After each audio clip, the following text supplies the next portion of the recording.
What is the chance every game in a Premier League season is a draw? So why am I making this video? It's because I get hundreds of comments on my short form content asking me how likely is every game to be a draw? How likely is it until we see a season where every team finishes on the same number of points? Well, this video technically won't answer the chance that every team finishes on the same number of points, because technically every team could win their home game and lose their away game, so every team finishes on 57 points, but that'll be a different video. But this first video is going to be about every game being a draw.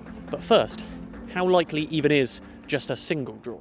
Now, as of time of recording, there's been 13,077 Premier League games. 3,348 of them have been draws, so that makes a draw right around 25.6% likely. So that means if you've seen just 5 Premier League games in your lifetime, there's already a 77% chance you've seen a draw. Make that 10 Premier League games, and now there's a 95% chance that you've seen a draw, and bring that all the way up to 16 Premier League games, and there's a 99% chance you've seen at least one draw. So I think it's fair to say pretty much everyone watching this video, if you've seen just a handful of Premier League games in your lifetime, make that even just football games in general, you've probably seen a draw. And that's why I think it seems to be this general misconception that you think it might be likely that every single game in a Premier League season would be a draw, because most of us have seen lots of them. But the highest percentage draws ever seen in a Premier League season was in the 1996-97 season, where we saw 119 draws in just 380 games, a percentage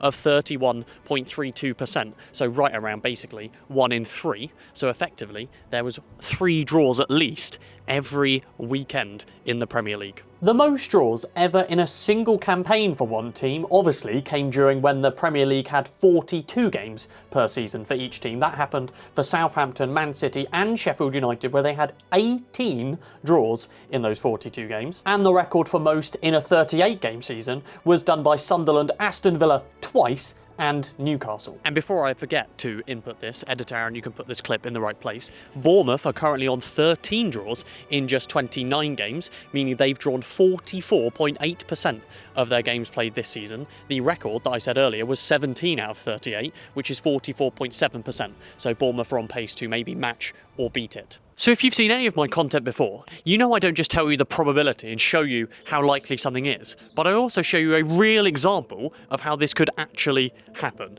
bearing in mind it is very unlikely.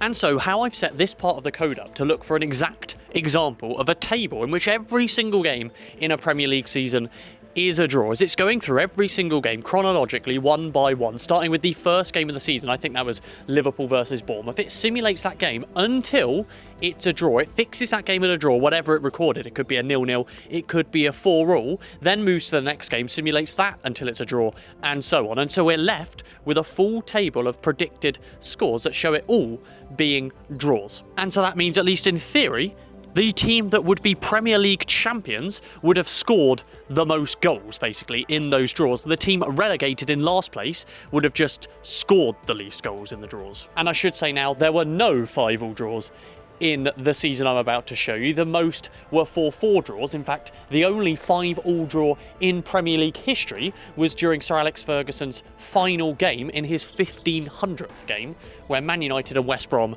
drew 5-all. And that 5-all draw is not the highest draw in top-flight English history, because in 1930, on the 21st of April to be specific, a game between Arsenal and Leicester City ended 6-all.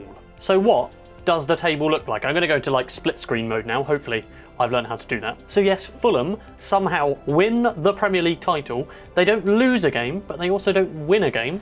But they just score 54 goals in all their draws, and so are Premier League champions, and are exactly 0 points safe from relegation, because Newcastle finished bottom. They scored just 34 goals, but have been relegated to the Championship, even though they technically matched Arsenal's invincible season. And so Arsenal, they didn't even get any European football, despite having an invincible season for the second time. So they are the only club in Premier League history that has been invincible twice. Of that club of invincible clubs now goes from 1 to 21, as every team in this league table would join Arsenal's 2003-04 season. And so the highest draws in that season, there were 6 4-4 draws, so no 5-5 draws to match that 2013 West Brom Man United game, and of course Fulham involved in 3 separate occasions. They'd have to, because of course they won the Premier League by scoring the most goals technically. How likely is it to actually happen? The answer you've been waiting for, the huge number. I think you're expecting that anyway. So we simulate each game in the Premier League season 10,000 times. We record how many times of those each were draws, and we have the percentage likelihood each of those are draws. Just keep following me. Then we can go through, multiply all of those probabilities together to see the number. And that number is this. It's huge. And so that percentage is a 0 followed by 233 zeros, then 1, then some random other numbers, percent. Now to put that into some perspective so we can comprehend how unlikely that is, because I mean, I can't comprehend that number and neither should you. I'm going to use the fact that you would win the Euro Millions lottery. Now the chance you win that anyway is around 1 in 140 million. That's the basic probability I'm going to use. And let's say you started entering the Euro Millions jackpot at the start of 2026, and so the first one you'd enter would be the Friday, the 2nd of January 2026. So of course you'd win that jackpot. You'd also win the one on Tuesday the 6th 2026 of January, and so you would keep entering the Euro Millions jackpot even though you've already won 2 in a row. So you'd keep entering Tuesday, Friday, Tuesday, Friday, Tuesday, Friday, all the way until the 10th of April 2026, where you'd have won your 29th Euro Millions jackpot in a row, and then the first one you would lose is Tuesday the 14th of April 2026. So hopefully that puts into a little bit of perspective how unlikely it might be, and here's going to be some more examples. And so what about if you flipped a fair coin? This is a fair coin, it's a £2 coin, to land on heads. How many times would you have to get it to land on that in a row to be somewhat likely every game in a Premier League season to be draws? Well, I'll give you a shot now.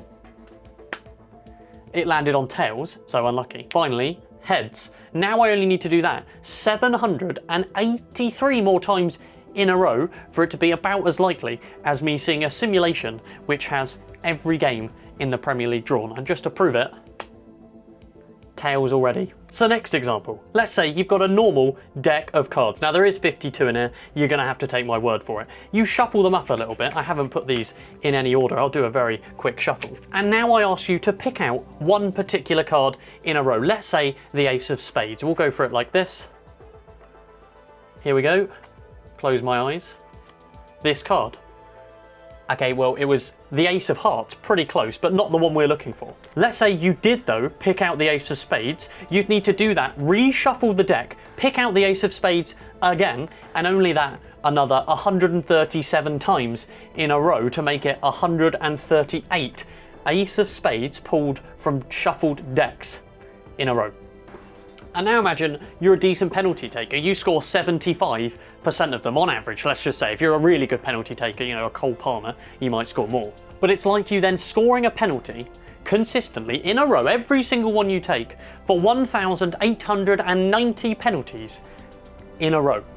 So basically imagine all of the career goals of Messi and Ronaldo combined, those were penalties and they didn't miss a single one. That kind of gives you somewhat similar outcome. And I think as a final example to sum up how extraordinarily impossible this example is, imagine I started simulating this Premier League season, so the 2025-6 campaign, at the start of the Big Bang. That's 13.8 billion years ago. So yes, I'm going to assume I have knowledge on what teams and everything was happening in the year 2026 in the Premier League. And so let's say I had this supercomputer that was simulating 1 quadrillion simulations per second from the start of the Big Bang. Right now, I'd have seen 435 nonillion seasons of how it could have played out. I'm sure Arsenal would have still not won a trophy in any of them. But a nonillion, by the way, is a 1 followed by 30 zeros. The chance I'd have seen a season in which every single Premier League game ended in a draw is still a 0 point, then over 200 zeros, something percent. And so I guess this is the outro. I've never done one of these before, but if you enjoyed the video and found it interesting, found some of the stats interesting, the maths interesting, then please let me know. I promise I will get better at the editing and the talking to camera and stuff like that. But I've got a lot more ideas for videos to do like this in more longer form rather than my short form content. So give me your feedback and let me know how you went. And also subscribe and like the video. Thanks.